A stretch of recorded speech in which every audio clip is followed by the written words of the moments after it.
introducción vamos a ver este pequeño videíto que de alguna manera ejemplifica cómo es que funciona nuestro cuerpo por dentro, ¿no? Este es una arteria, nosotros ingerimos el alimento y este discurre por nuestro aparato gastrointestinal que sirve básicamente para digerir la vida, ¿no? Y digerir el alimento. Les hablo así porque en la medicina mente-cuerpo, que es la que se está desarrollando últimamente, no solamente ve al aparato gastrointestinal como un sistema que digiere el alimento físico, sino también lo ve como un sistema que digiere el alimento emocional. Y en sus diferentes partes, ya veremos en otra charla, cumple funciones que equivalen a los dos mensajes de información que recibe el ser humano a lo largo de su vida. Bueno, entonces el carbohidrato, como vieron hace un momento, que es el trozo de pizza, ingresa por el esófago, que es este largo tubo, y lo conduce hasta el estómago. Allí diferentes jugos gástricos como que desintegran el alimento en partecitas mucho más chiquititas, de tal suerte que puedan ingresar dentro de la célula. Y así pues, el carbohidrato, que puede ser el arroz, el pan, las harinas en general, se transforman en moléculas muy pequeñitas que las denominamos glucosa. Y esta glucosa, que es una molécula de energía pura, es el combustible que utiliza el cuerpo para realizar todas sus funciones, tiene que viajar por un sistema de carreteras, que son las arterias, para llegar y tocar la puerta de cada una de las 60 billones de células de nuestro organismo y entregarles la molécula de energía, entregarles su pilita, su gasolina, su electricidad para que puedan funcionar, para que cada célula de nuestro cuerpo pueda funcionar. Entonces es muy importante tener conciencia de esta información. La glucosa es la energía, el combustible que utiliza el cuerpo para poder funcionar. Tal cual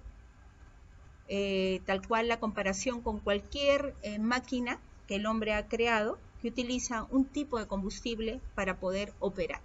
Nuestro combustible es la glucosa. Entonces utiliza estos medios de comunicación o grandes carreteras, que son las arterias, y viaja esta glucosa por estas arterias. Acá las vemos en amarillito, pequeñitas, y llega a prender los sensores del páncreas. Este órgano que está por detrás del estómago, que le dieron la denominación de páncreas. Aquí está un pedacito de intestino que lo rodea en su cabecita, tiene la forma de un pez. Y aquí se produce la famosa hormona que le pusieron el nombre de insulina, ¿no? La insulina se produce aquí en respuesta a estas moléculas de glucosa. ¿Por qué? Porque esta insulina resulta ser el carrito transportador que va a viajar, acá la vemos cómo sale la insulina, y va a tomar las moléculas de glucosa, estas en amarillito, y las va a transportar ingresándolas dentro de la célula, dándoles energía. Ese es el proceso o el mecanismo por el cual llega la energía a nuestro cuerpo. En una situación fisiológica, en una situación normal, por así decirlo, sin enfermedad o sin alteración de ninguna función del cuerpo. Pero, ¿qué ocurre en las enfermedades crónicas, como son, por ejemplo, la diabetes, ¿no? Aquí en la diabetes lo que se produce es una alteración, muchas veces en edades tempranas, en edades adultas o en edades ya tardías, ¿no? En el caso de la diabetes mellitus, es una deficiencia de la captación de esta molécula de glucosa por parte de la insulina, ¿no?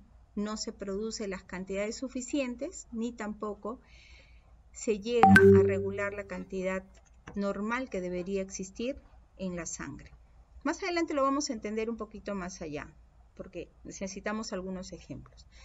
Dentro de los tipos de diabetes que existen en el mundo, tenemos la diabetes tipo 1, que es la diabetes con la cual nace el joven, ¿no? El ser humano. Y la causa la atribuyen a una alteración en sus moléculas de ADN, una alteración genética, por la cual el páncreas, ese órgano que les he mostrado, parecido a un pez, no puede o no tiene la capacidad innata de producir la molécula de insulina, que es el carrito que transporta la molécula de energía, el combustible, dentro de la célula.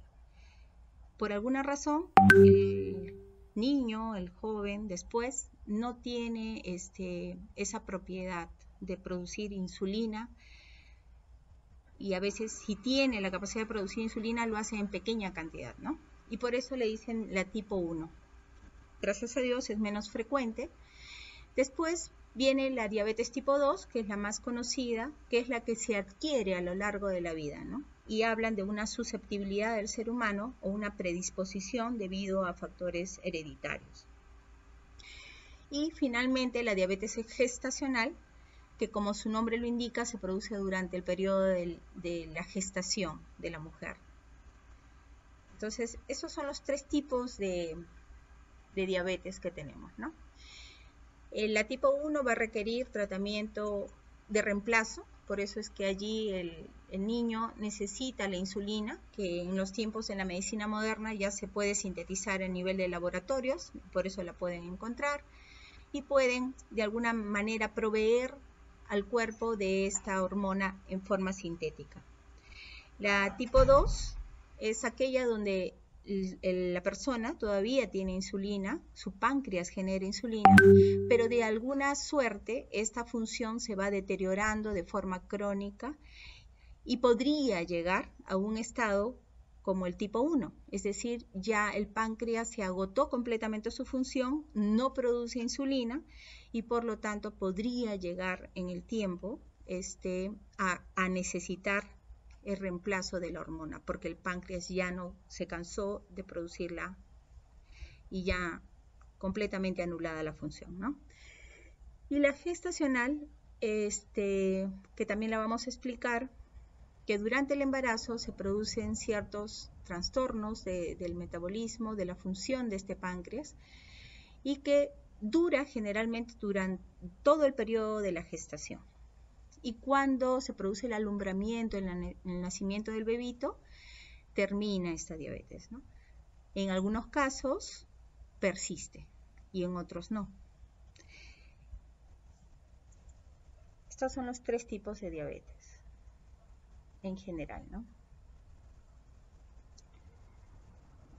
Entonces, la glucosa de los alimentos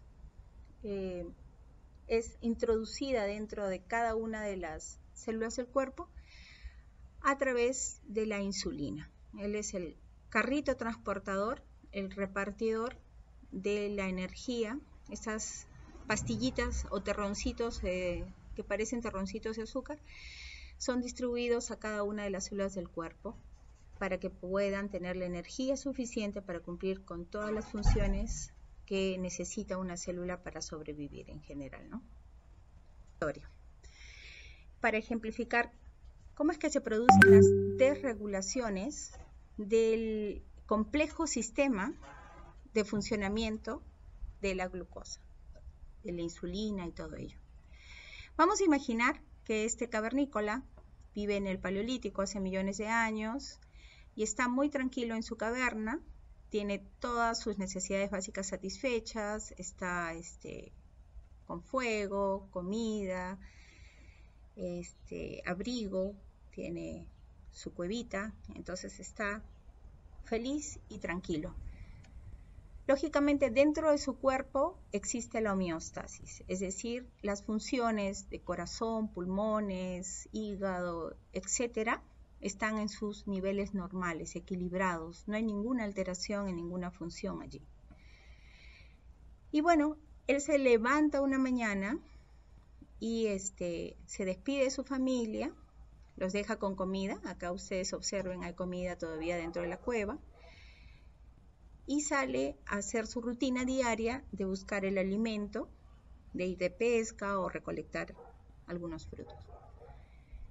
Pero, oh sorpresa, entre los matorrales, él divisa un depredador, un osito, que está ahí.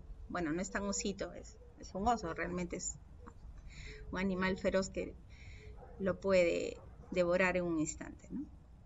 Entonces, es el escenario 1, donde este cavernícola, la primera reacción de supervivencia es huir.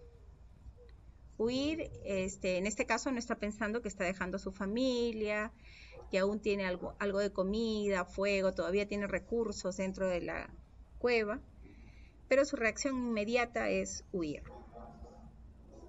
En el escenario 2, este cavernícola, al ver al depredador cerca, pensaría, si fuera más evolucionado, si tuviera la corteza cerebral desarrollada, si fuera un Homo sapiens sapiens, que tiene ya parte de su cerebro con la parte más evolucionada del cerebro, que es la corteza cerebral, pensaría en idear una estrategia para poder no solamente salvar la vida de él, sino también de la familia que está dentro de la cueva.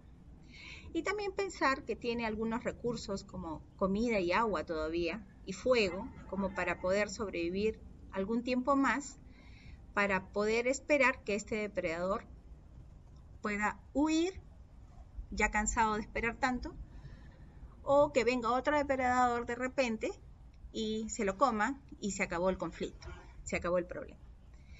Pero en este momento el ser humano busca en milisegundos los recuerdos en su memoria ancestral, que está grabada en su ADN, en su memoria desde la vida intrauterina, desde la época de la concepción, de experiencias de aprendizaje que le hayan permitido salir de situaciones como estas o similares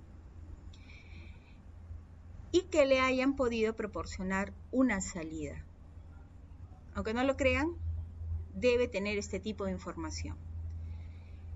Y si logra encontrar una solución acertada a esta situación que se le ha presentado en este momento, entonces irá buscando su hacha. De repente dirá a su familia que se esconda, que tiene ahí comida, fuego, agua todavía, y que él va a enfrentar al depredador y ya tiene un arma, y con esa arma ya tiene una estrategia, y con esa estrategia él puede arriesgarse y hacer el ataque y sobrevivir. Entonces, en todo este evento por el cual pasa este cavernícola, desde el inicio, primero estaba feliz, en equilibrio, en paz total, todo estaba bien.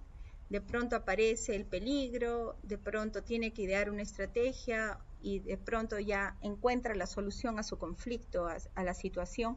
¿Qué ocurre dentro de su cuerpo? ¿Qué cambios hace su biología para ayudarlo a sobrevivir? Porque hace algo. Definitivamente el cerebro, el centro de control, va a desregularizar ciertos parámetros, va a hacer cambios en los diferentes órganos con el único fin de ayudar a este ser humano a sobrevivir. Y ahí entramos en la regulación de los niveles de glucosa. Durante todo este tiempo, imaginemos que han pasado un día o 2 o 3, dependiendo del tiempo que le tomó a él poder encontrar la solución, ha habido cambios en la regulación de la glucosa en su cuerpo. Lógicamente el cerebro le va a decir al páncreas que deje de secretar el carrito transportador de glucosa. ¿Y por qué le dice esto el cerebro al páncreas?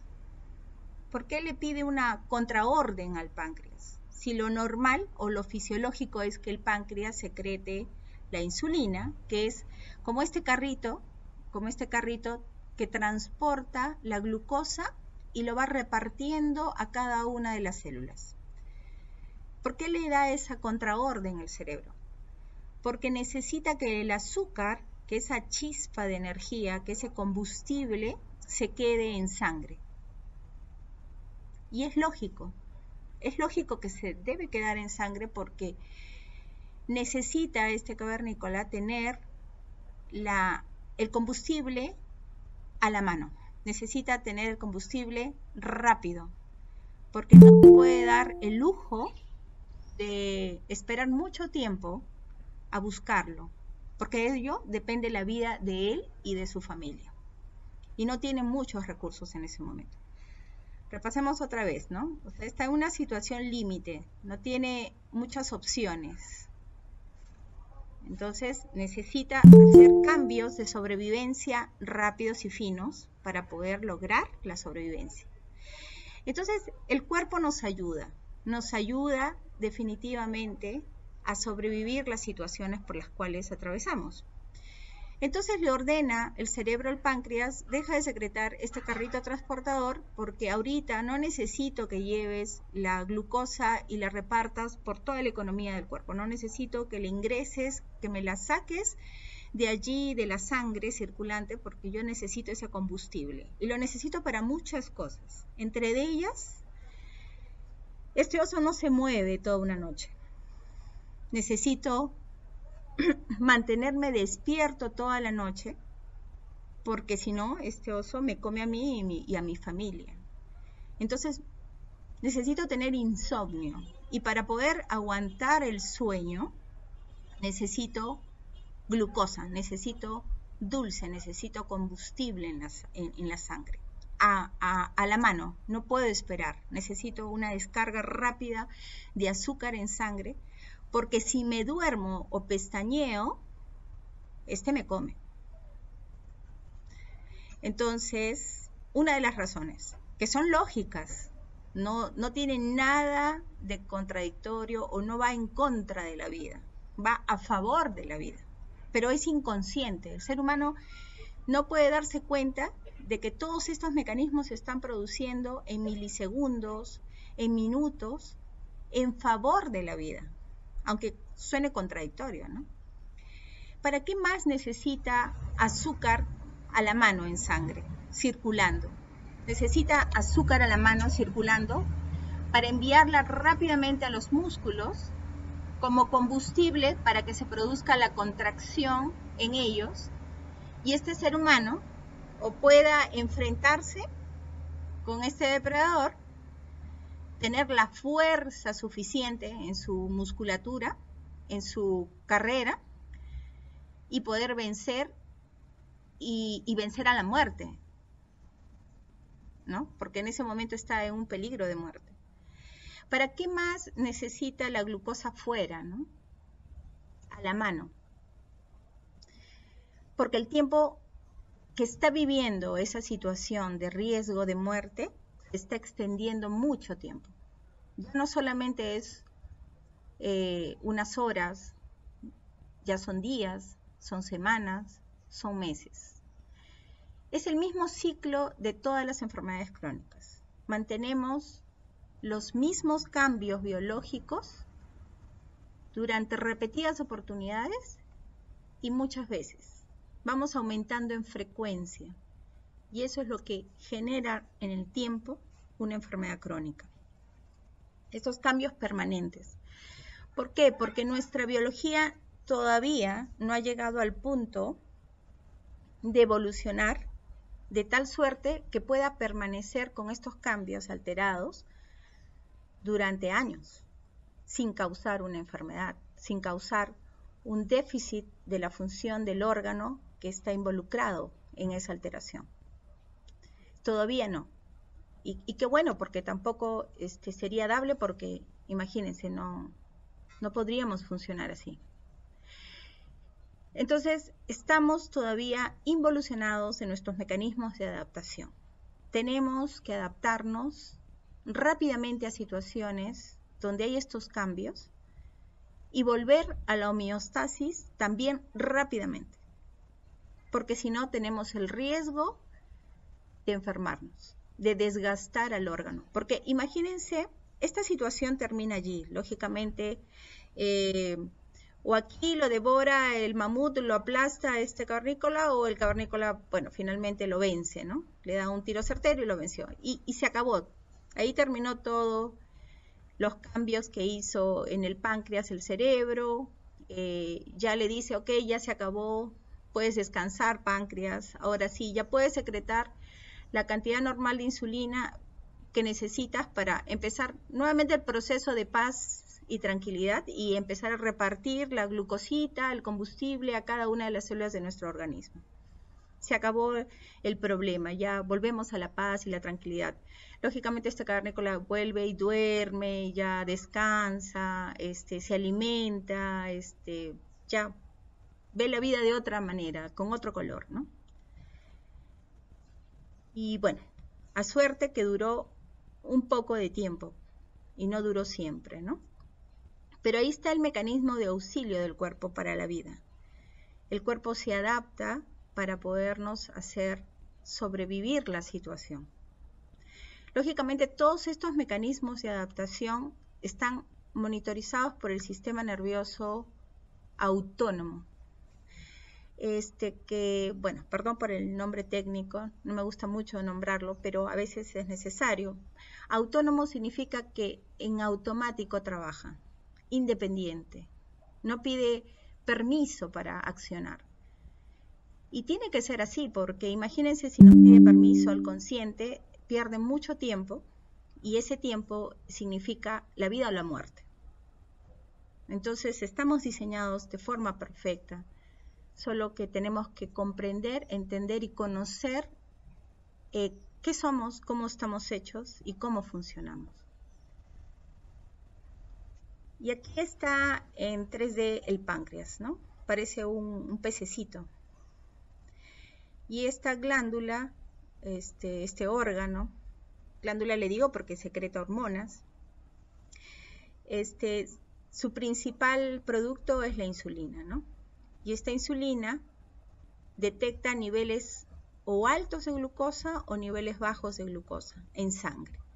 Y tiene sensores chismositos que le dicen, ok, necesitamos mayor cantidad de carritos transportadores o necesitamos menor cantidad de carritos transportadores. Es así como se va regulando la cantidad de insulina producida a lo largo de la vida. Y aquí está, ¿no? Yo dibujé este carrito transportador, podríamos imaginar cualquier otro modelo, y está cargado de combustible, del carburante, de aquello que hace funcionar la máquina que somos. Y ahí está la glucosa, ¿no? Esta molécula viaja, aquí está viajando, junto con los glóbulos rojos, para ser distribuida a cada una de los 60 billones de células que nos componen como seres humanos, ¿no? Bueno, y este páncreas no solamente produce la insulina, sino también produce muchas otras hormonas, que más adelante iremos detallando, pero una en especial es el glucagón. Este glucagón tiene el efecto contrario de la insulina. Es decir, si la insulina permitía que el carburante, la glucosa, entrara dentro de cada una de las células, el glucagón hace lo contrario. Es decir, impide que la glucosa entre dentro de la célula. ¿Por qué existirá entonces el papel del glucagón? No debería ser que siempre la insulina favorezca el ingreso de la célula, no debería que siempre debería ingresar a la célula.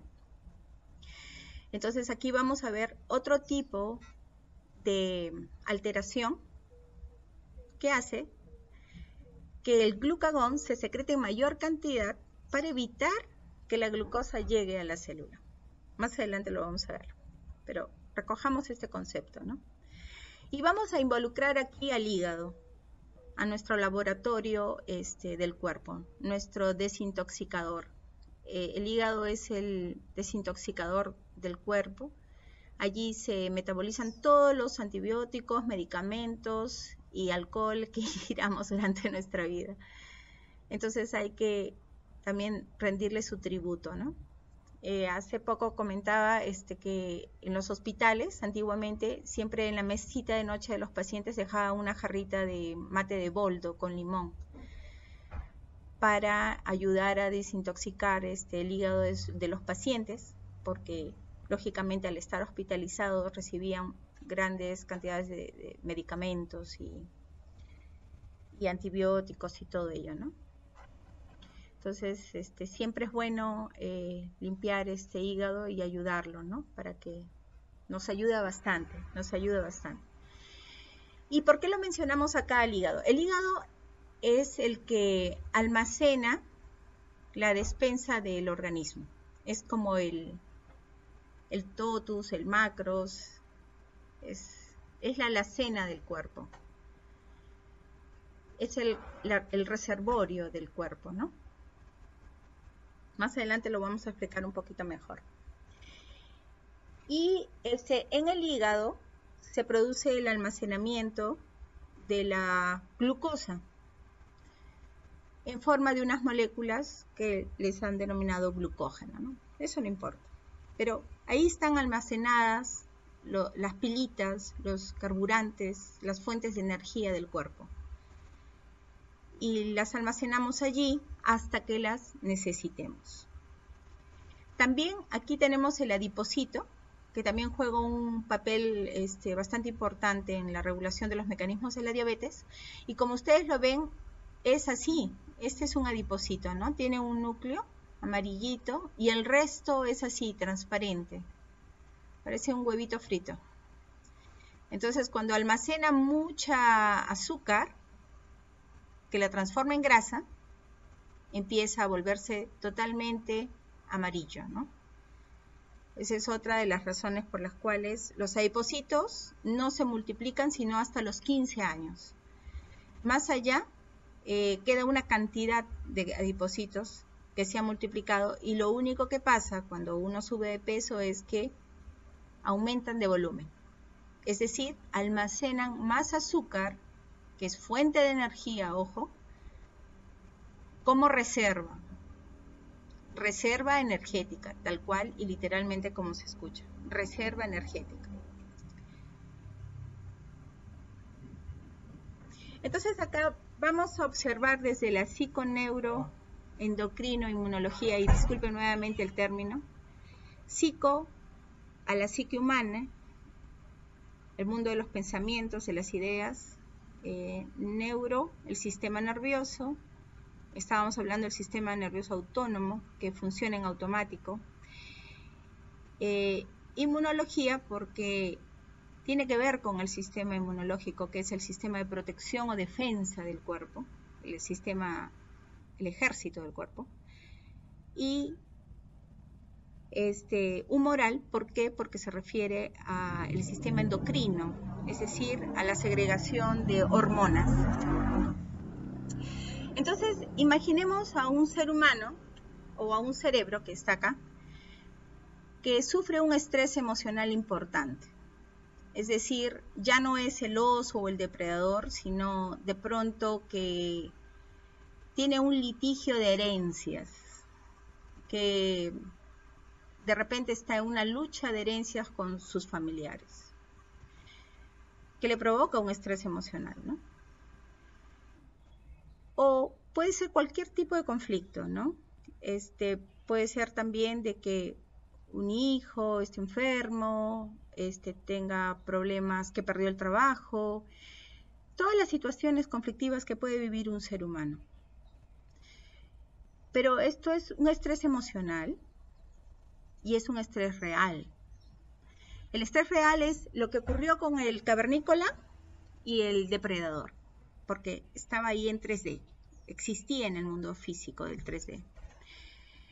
Y también puede ser un estrés imaginario de una persona con ansiedad que imagina el futuro incierto, lleno de conflictos, lleno de dramas, lleno de negatividad y fatalidad. Se pueden dar todos los días, a cada momento, estos 3 tipos de pensamiento. Algo real, porque está sucediendo en la realidad, algo imaginario que yo proyecto hacia el futuro, creyendo que tengo una bola mágica para predecir, y algo que realmente me ha producido, bajo mi percepción subjetiva, porque la percepción es subjetiva, un estrés emocional importante. Yo interpreto subjetivamente lo que me pasa en la vida. Y de eso depende cómo es que me siento al final, ¿no? Pero acá tenemos a nuestro cerebrito que, a pesar de ser un hardware muy importante, no distingue lo que es real de lo que es imaginario o virtual para nuestro cuerpo. Entonces, bajo esta premisa, una situación de estrés se le va a ordenar por el cerebro, que es el centro de control, al hígado, realizar o una gluconeogénesis, que los nombres los desglosamos y nos explican el concepto. Gluco es la glucosa, génesis, generación o formación de glucosa, que generalmente ocurre durante las noches en un estado de equilibrio, de homeostasis, de paz, de tranquilidad de la persona. Y esta ocurre en una cantidad necesaria para almacenar un poquito de energía, de carburante, por si acasito en el hígado. Hemos dicho que el hígado es como el centro de almacenamiento del cuerpo, es el macros, por poner una comparación, ¿no? Donde almacenamos, o la alacena de una casa donde se almacena el alimento que nos va a servir de carburante, de energía para poder vivir, ¿no? Y también en el hígado se da la glucogenólisis, o sea, la ruptura de esta molécula de almacenamiento para convertirla en glucosa porque la necesito. Rompo la reserva y la saco a sangre en los momentos en que la necesito. Entonces, el hígado es muy bueno porque nos sirve de almacenador de esta energía y la almacena en mayor cantidad cuando nosotros le damos la orden de que necesitamos almacenar mayor cantidad. Y también nos dice que nos las da cuando nosotros le damos la orden de que necesitamos glucosa en sangre a priori, inmediatamente, a la mano. Y así nos ayuda el hígado, ¿no? Lo comparo, o se compara con una gasolinera, porque ahí está el combustible que nos ayuda, con un supermercado, porque también almacena el alimento, con una alacena, ¿no? Entonces, este carrito transportador, que es la insulina, va a conducir la glucosa en sangre dentro de esos 60 billones de células del organismo. Pero principalmente va a almacenar la energía sostenible para el futuro en el músculo, y ya saben por qué, porque va a ser necesario para situaciones de defensa, de sobrevivir, de poder pasar una situación de conflicto, que este músculo tenga una reserva por si acasito. Y también en el adipocito va a crecer conforme a nosotros le dictaminemos inconscientemente que necesitamos almacenar la grasa energizante que necesitamos por si acaso tengamos que vivir una situación que a veces es repetitiva.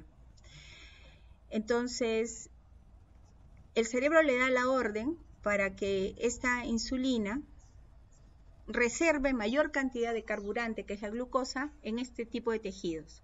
En el músculo, en el tejido adiposo, que es el adipocito, y en el hígado también, que hemos dicho que son los principales tejidos donde se almacena este carburante. El cuerpo se prepara a sí mismo para asegurarse de tener la suficiente energía, es decir, el azúcar, el combustible a la mano, lista para ser usada y disponible en sangre. ¿Han visto cómo lo almacena, ¿no? Se asegura muy bien que tiene que usar estos tipos de almacenamiento en músculo, en el adipocito, en el hígado, con tal de tener lista la gasolina por si acaso se me presente una situación donde tengo que salvar la vida y necesito del combustible para vivir.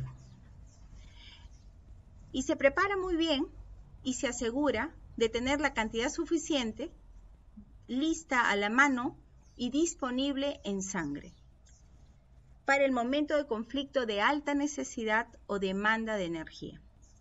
Por ejemplo, un niño que vive en un hogar donde constantemente el padre llega ebrio y lo golpea y ve discusiones y un ambiente conflictivo reiteradamente, ¿puede hacer una resistencia a la insulina temprana? Sí. ¿Por qué? Porque está frente a un depredador, pero ese depredador no es un mamut, no es un oso, no es nada físico. Lamentablemente es un padre equivocado de pronto, pero que le está produciendo un miedo reiterativo, pero es un miedo de supervivencia, donde él de pronto no va a poder dormir toda una noche y va a tener que dejar la glucosa en sangre para que le dé la energía suficiente para no dormirse, porque si se duerme, de repente el papá le pega a la mamá, o de repente le pega a él, o de repente pasa algo, ¿no? Dramático. Entonces, ¿se puede dar estos cambios desde temprana edad o por diferentes situaciones de la vida? Sí. Los únicos requisitos que tiene que cumplir es que haya una alta necesidad de azúcar en sangre, alta demanda de energía a la mano en sangre. Lo mismo ocurriría, por ejemplo, en una situación de abuso tanto psicológico, físico, sexual, etc. Puede haber una respuesta de parte del cuerpo de no dejar entrar el azúcar dentro de las células, porque necesitamos el combustible afuera para poder tener la energía suficiente para poder defender la vida. En personas o en niños o que son golpeados de pronto, necesitan almacenar más azúcar para poder resistir los golpes. Y aunque les parezca un poco simple o irrisorio, puede ser que también aumente el volumen de su tejido graso para defenderse. Entonces, el cuerpo se adapta a la necesidad básica y las distintas necesidades que pueda necesitar el ser humano en diferentes o únicas ocasiones. Y acá les comentaba esto, ¿no? Una persona con problemas para dormir podrá cumplir con este proceso a normalidad, es decir, generar la cantidad suficiente de insulina para poder ingresar la cantidad suficiente de glucosa dentro del cuerpo sin ningún problema. Y lo que les decía, ¿no? Una persona con problemas para dormir podrá cumplir con este proceso a normalidad. Una persona que vive una situación de conflictos, de angustia, tendrá niveles altos de cortisol, que es la hormona del estrés. Y el cortisol, que es una hormona que ustedes habrán escuchado bastante, lo que hace es sacar glucosa del hígado a la sangre. La lógica que sigue es buena, ¿no? Necesito en un momento de estrés máximo ordenar a alguien que vaya al almacén de energía, que es el hígado, y saque los bidones de gasolina porque nos estamos preparando para un ataque. Es igual que un ejército se prepara con combustible, porque sin combustible no van a funcionar sus aviones, sus tanques, todo su armamento bélico. el cuerpo se prepara para la defensa y echa mano de sus almacenes. ¿Cuáles son los almacenes? El hígado, el tejido adiposo, el músculo, principalmente. Y es muy inteligente, ¿no?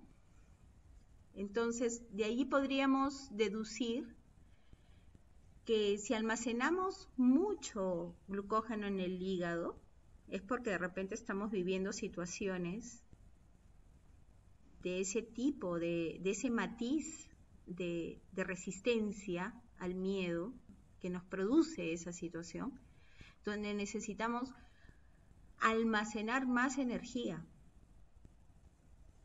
en tejido adiposo, en músculo, en hígado, hacer la reserva, porque estamos viviendo situaciones cotidianas constantes, esa es la cronicidad, son constantes, no acaban. Y va modificando la función del órgano, porque todo nuestro cuerpito se va a adaptar de acuerdo a la necesidad inconsciente que le contemos, que le solicitemos, que le pidamos. Él no falla, nosotros le estamos haciendo esa solicitud, porque necesitamos cubrir esa necesidad de ese momento.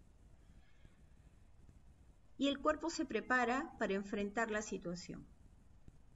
Alista sus reservas, el repartidor de esa energía tiene que dejar de hacer lo que venía haciendo. El repartidor es la insulina.